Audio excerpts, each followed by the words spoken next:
Guk igandean Aberri-une ospatuko dugu. Baltzatoz gurekin batera.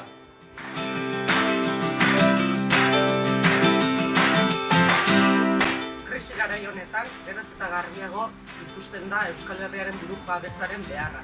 Horregatik, entzun gaitzatela balkoietatik. Herri bat garelako, guk independentzia.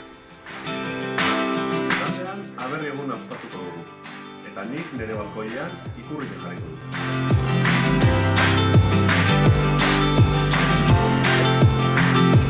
Zu, batera, ala bestera zoaz. Nire Aberria, Euskal Herria. Datorren igandean bat egingo dut Euskal Herria baterak egindako deialdiarekin. Azkauko EH Bilduk bat egiten du bateraren deialdiarekin.